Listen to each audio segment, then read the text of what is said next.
Good morning students. पहला class हम लोगों ने लाइव क्लास लिया था, है ना, इंट्रोडक्शन के लिए। अब जो है सेकंड क्लास से आप लोगों का जो है मैं ये वीडियो लेक्चर दे रहा हूँ, आप इसको देखिए। आपको जहाँ भी समझ में नहीं आएगा आप हमसे पूछ सकते हैं, करेक्ट। सो हम लोग सेकंड में क्या देखते हैं, ये चैप्टर में जो है ज़्यादा आपका इनिशियल जो स्टार्टिंग में है इसमें इतना ज़्यादा सवाल नहीं पूछता है। ये इम्पोर्टेंट ये चैप्टर आ जाता है आपका जो यूनिट कन्वर्शन है, ऐसा यूनिट्स है ना, उसके कन्वर्शन।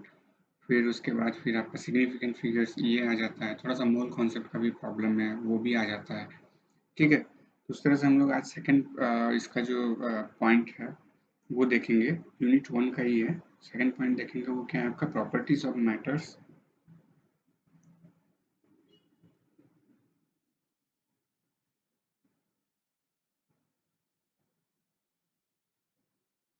है ना, मैटर्स एंड देयर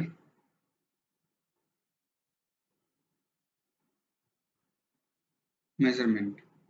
क्योंकि आपको तो जो भी मैटर है उसका प्रॉपर्टी जानना होगा, उसका केमिस्ट्री जानना होगा, यही प्रॉपर्टी है ना, कि इस मैटर का क्या प्रॉपर्टी है, इसको कहाँ कहाँ यूटिलाइज किया जा सकता है, ठीक है। उसके बाद क्या है, आप मतलब कोई भी दिया हुआ चीज़ है वो क्या है, किस चीज़ से बना है, या फिर उसका फिजिकल स्टेट क्या है ना, वो जानने के लिए प्रॉपर्टीज ऑफ मैटर देखना है। फिर जब आपको एक बार पता चल गया, जैसे आप मार्केट में जाते हैं आपको कपड़ा लेना है, तो क्या बोलते हैं जाकर के, हमको कपड़ा लेना है या कितना मीटर लेना है, कितना सेंटीमीटर लेना है ना। तो एक मेजरमेंट भी आप उसको देते हैं।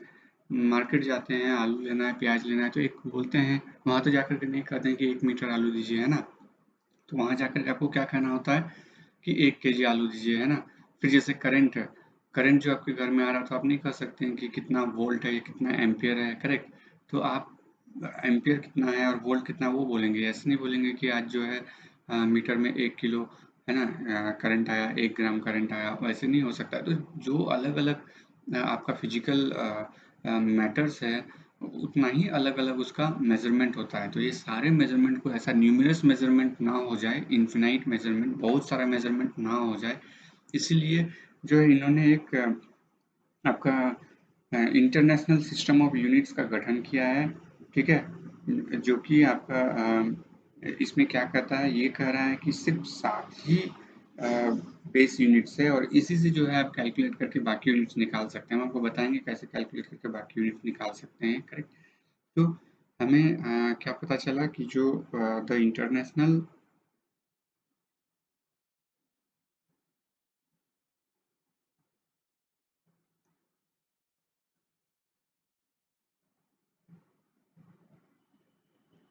सिस्टम ऑफ यूनिट्स, है ना, इसको शॉर्ट फॉर्म में हम लोग SI भी बोलते हैं, ठीक है, इसका गठन हुआ, ठीक है।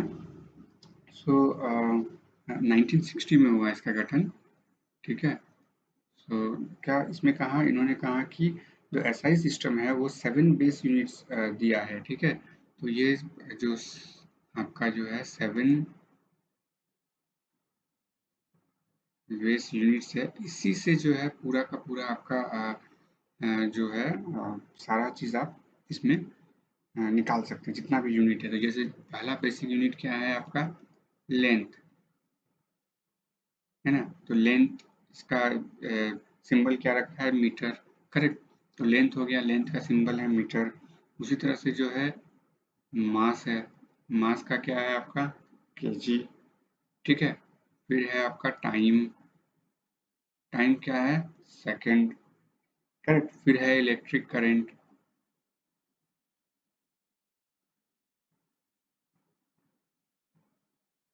इलेक्ट्रिक करंट का क्या है एम्पियर, ठीक है। फिर थर्मोडायनेमिक टेम्परेचर,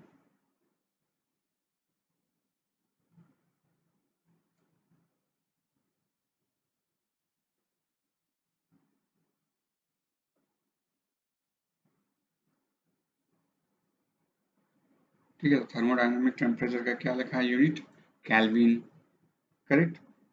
फिर है आपका अमाउंट ऑफ सब्सटेंस, इसका क्या रखा है मोल, है ना, यूनिट क्या है मोल। ल्यूमिनस इंटेंसिटी,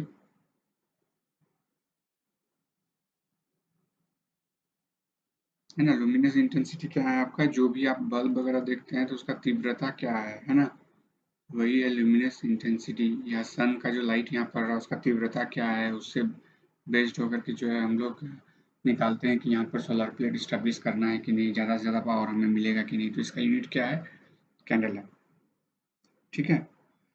सो ये 7 बेस यूनिट है। लेंथ लेंथ मीटर है, अब लेंथ से ही आप सारा निकाल सकते हैं, सेंटीमीटर में हो, मिलीमीटर में हो, ठीक है। मास केजी में है, उसी को ग्राम में इसमें निकाल सकते हैं। टाइम सेकंड में है, ठीक है, उसको मिनट में आवर में कर सकते हैं। इलेक्ट्रिक करंट है एम्पियर में, है ना। थर्मोडाइनमिक टेम्परेचर केल्विन में है। अमाउंट ऑफ सब्सटेंस मतलब कितना सब्सटेंस आपको दिया गया है, मतलब कितना मोल दिया गया है, आप जानेंगे इसमें कि एक मोल में कितने पार्टिकल्स होते हैं, है ना। ये सारा चीज़ आपको दिमाग में बैठा के रखना है। जो भी केमिस्ट्री में, एक्चुअली ये बहुत ज़्यादा आपको यूज़ होगा केमिस्ट्री में, ये मोल, है ना। हमेशा आपको कैलकुलेट करना होगा कि कितना मोल लिए हैं। अगर नहीं पता है तो आपका रिएक्शंस नहीं होगा, है ना, प्रोडक्ट नहीं बना पाएंगे। एनालिटिकल केमिस्ट्री आपका जीरो हो जाएगा अगर अमाउंट ऑफ सब्सटेंस नहीं पता होगा आपको। तो केमिस्ट्री में और क्या आपको पता, आपको यूज़ होगा यहाँ पर केमिस्ट्री में, केजी यूज़ होगा, मास यूज़ होगा, सेकंड यूज़ होगा, है ना। इलेक्ट्रिक करंट का यूज़ होगा लेकिन कम यूज़ होगा। थर्मोडाइनमिक टेम्परेचर का भी बहुत ज़्यादा यूज़ होगा, करेक्ट।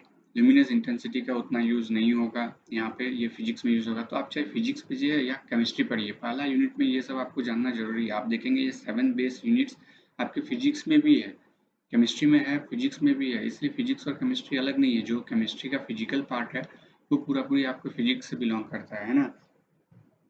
सो ये हो गया 7 बेस यूनिट। अभी 7 बेस यूनिट को लेते हुए आप जो है आगे कैलकुलेट कर सकते हैं कि जो भी आपको ये करना है, बनाना है ना।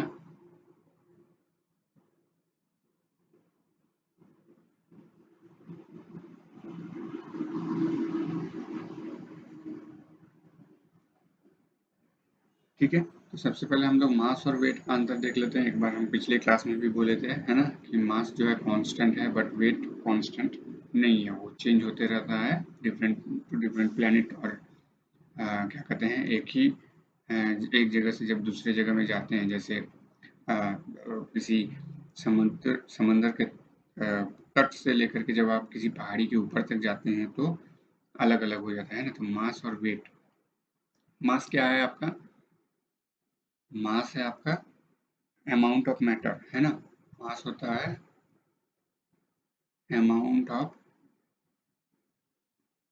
मैटर, है ना, amount of matter present on it, ठीक है।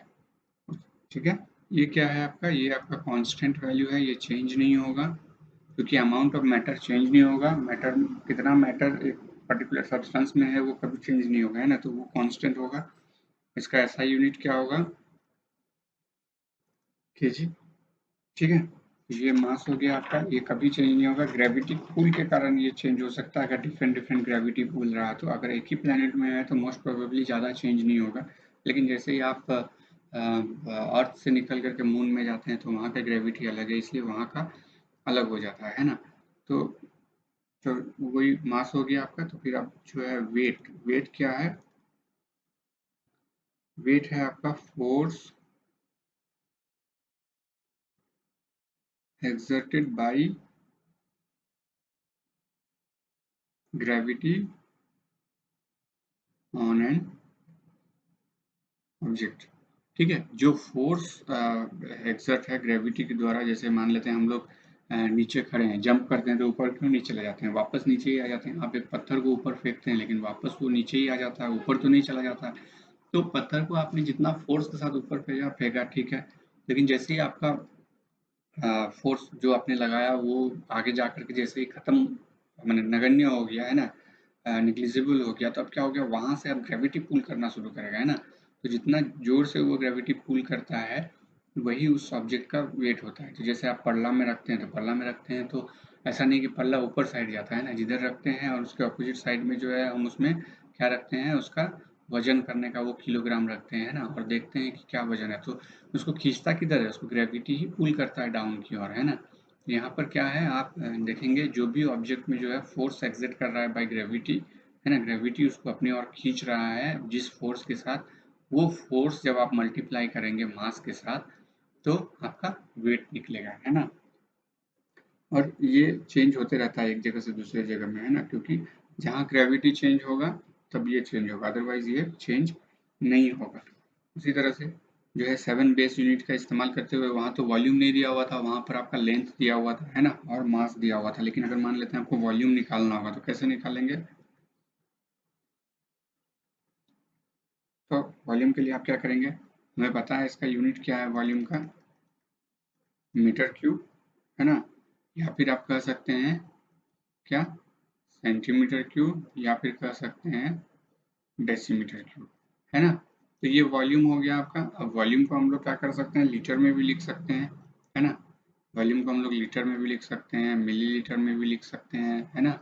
सो अब आप देखिए यहाँ पर जो आपने लेंथ यूज किया था, है ना, मीटर के लिए, उसी लेंथ को जो है आप क्या कर रहे हैं, यहाँ पर ये मीटर को मल्टीप्लाई कर दे रहे हैं, metre into metre into metre, तो आपका वॉल्यूम निकल गया। या फिर centimetre, centimetre into centimetre into centimetre, ठीक है, तो ये वॉल्यूम निकल गया। तो ये लीटर और कुछ नहीं है आपका, ये क्या है आपका, जो उसका आयतन है, आयतन जो भी है उस बॉक्स का, या फिर उस जो भी गोलाकार हो उसका जो आयतन है, मतलब चारों तरफ पेरिफेरल, उसको आप माप सकते हैं। जो 7 यूनिट ऑफ बेस है उसका जो मीटर है ना, लेंथ, उस लेंथ से ही माप सकते हैं, करेक्ट। तो वॉल्यूम के लिए आपको अलग से कोई मात्रक की जरूरत नहीं है, वो जो 7 बेस यूनिट है उसी से, क्योंकि जो भी आप यहाँ पर प्रॉब्लम सॉल्व करेंगे या फिर जो भी आपके दिमाग में आ रहा है, जैसे वॉल्यूम हो गया, डेंसिटी हो गया, है ना, आप किसी का भी यूनिट निकालिए, आप देखेंगे उसी 7 बेस यूनिट से ही निकल रहा है, ना कि वहां के से अलग से निकल रहा है ना, सारा यूनिट जो है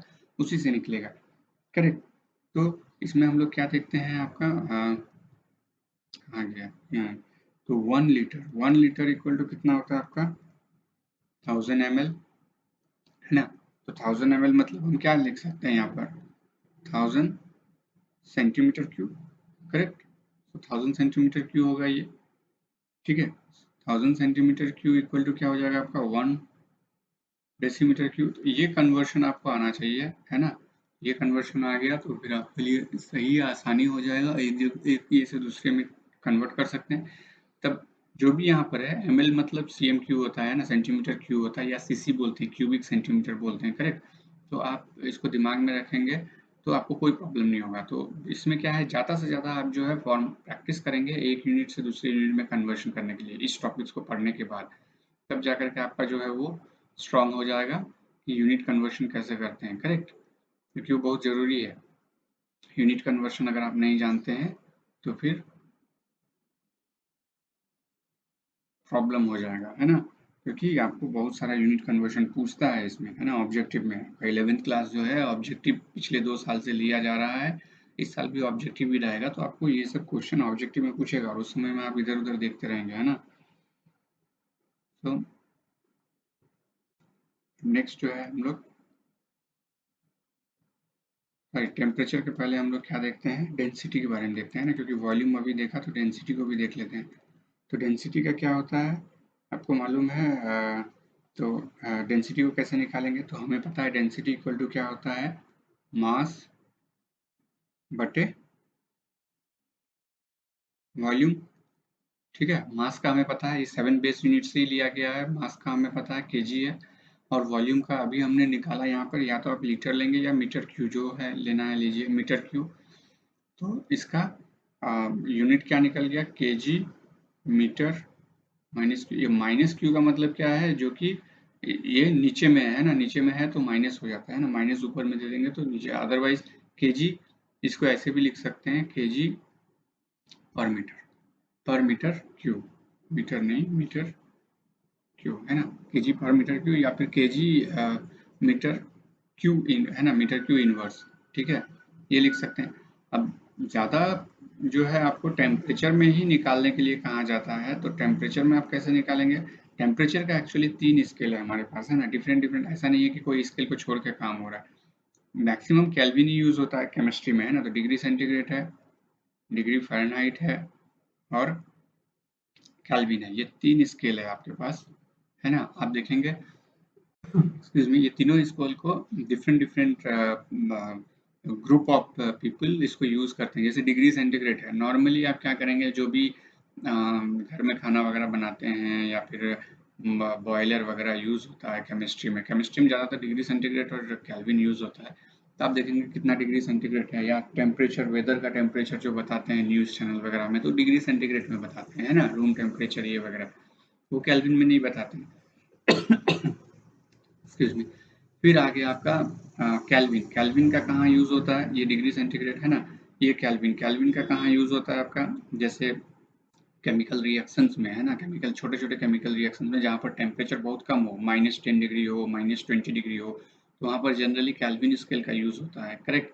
क्यों केल्विन स्केल का होता है, क्योंकि माइनस आप लिखेंगे 20 डिग्री सेंटीग्रेड, अगर किसी ने माइनस पुट करना भूल गया तो वो तो 20 सेंटीग्रेड होगा। अब 20 डिग्री सेंटीग्रेड होगा तो वो क्या करेगा, दूसरा बार में रिएक्शन लगाएगा 20 डिग्री सेंटीग्रेड में, तो वो रिएक्शन प्रोसीड नहीं होगा, तब उसको कन्फ्यूजन होगा। अगर मान लेते हैं केल्विन स्केल में आपने लिखा, तो -20 डिग्री को कैसे लिखेंगे आप? आपको पता है कि 0 डिग्री एक्सक्यूज मी,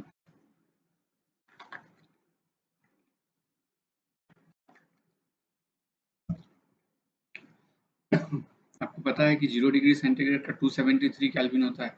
अब 20 है तो 273 से 20 माइनस कर दीजिए, 253। ये इजी है, ना माइनस लगाना है ना प्लस लगाना है, 253 केल्विन में आपने रिएक्शन किया। करेक्ट।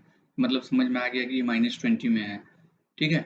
उसी तरह डिग्री फ़ारेनहाइट कौन यूज़ करता है, डॉक्टर। मैक्सिमम है ना, कितना है, 98 डिग्री फ़ारेनहाइट है, मतलब आपको बुखार नहीं है ना, बोलते हैं ना 101 बुखार है, तो 101 क्या है, 101 डिग्री फ़ारेनहाइट है, वो डिग्री सेंटीग्रेड नहीं है या केल्विन भी नहीं है। करेक्ट।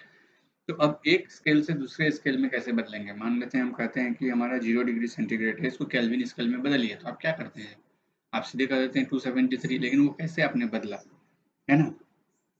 तो उसको क्या करेंगे, जैसे बेस यूनिट है इसका, अगर 0 डिग्री सेंटीग्रेड है तो केल्विन स्केल में कितना हो जाता है, ये 32 डिग्री फ़ारेनहाइट होता है, और सॉरी फ़ारेनहाइट स्केल में, और केल्विन स्केल में क्या हो जाता है, 273 केल्विन। ये तीनों क्या है, इक्वल है। अब इसी रिलेशन में बैठा करके आप निकाल सकते हैं। मान लेते हैं हर 1 डिग्री बनाएंगे, तो यहाँ पर ऐसा नहीं है कि 32 से 33 होगा, यहाँ ये 273 से 274 हो सकता है ना।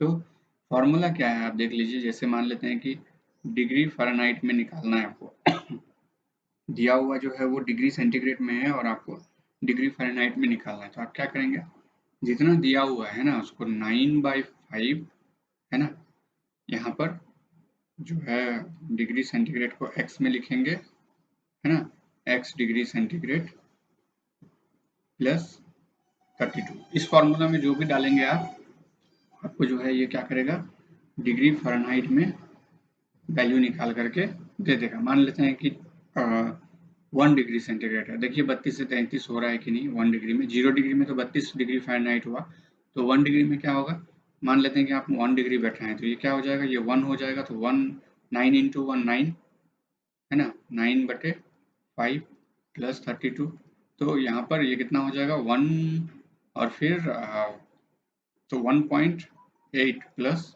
32, तो कितना हो गया 33.8 डिग्री फ़ारेनहाइट। तो होना चाहिए था 33, लेकिन यहाँ पर हो रहा है 33.8 डिग्री फ़ारेनहाइट, है ना। तो ये चेंजेस है, तो आप हमेशा इस फॉर्मूला में बैठा करके ही निकालेंगे, ऐसे नहीं कि जोड़ देंगे खुद से, है ना। तो जब डिग्री फ़ारेनहाइट में निकालने के लिए कहे और डिग्री सेंटीग्रेड में है, तो आप इस फॉर्मूला से निकालेंगे, और अगर डिग्री फ़ारेनहाइट में और डिग्री सेंटीग्रेड में निकालने के लिए कहे तो इसको रिवर्स कर देंगे, है ना। मैथमेटिक्स में होता ही है कि डिग्री डिग्री सेंटीग्रेड को बाईं साइड लेके आइए और फ़ारेनहाइट को जो है दाएं साइड लेके जाइए। करेक्ट। और सबसे इजी तो केल्विन स्केल में है। केल्विन स्केल में अगर चाहिए तो जो भी है आपका x डिग्री सेंटीग्रेड प्लस 273, है ना। अगर 1 डिग्री सेंटीग्रेड है तो 1 प्लस 273 इक्वल टू 274 हो जाएगा। मान लेते हैं 1 डिग्री सेंटीग्रेड है प्लस 273, तो ये कितना हो जाएगा 274 केल्विन। करेक्ट। ठीक है।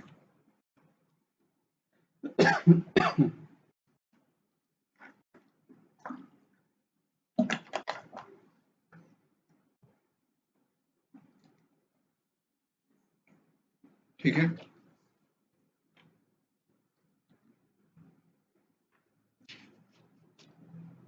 ओके। सो ये हम आपका अभी बहुत स्लो ही जा रहे हैं। नेक्स्ट वीक से जो है आपका हम क्लास को बहुत फास्ट करेंगे, है ना? क्योंकि ये बिल्कुल स्टार्टिंग है आप लोगों के लिए, आप लोगों के करियर के लिए बहुत बिल्कुल स्टार्टिंग है केमिस्ट्री। तो थोड़ा सा जो है ये आपका हो जा रहा है ना, अदरवाइज ये बहुत ही फास्ट मूव करेगा। ठीक है, और हम वेट भी कर रहे हैं कि कॉलेज खुल जाए तो वहाँ पर आपको डायरेक्टली बताया जाए, है ना? तो ठीक है, आज के लिए इतना ही, है ना? Thank you.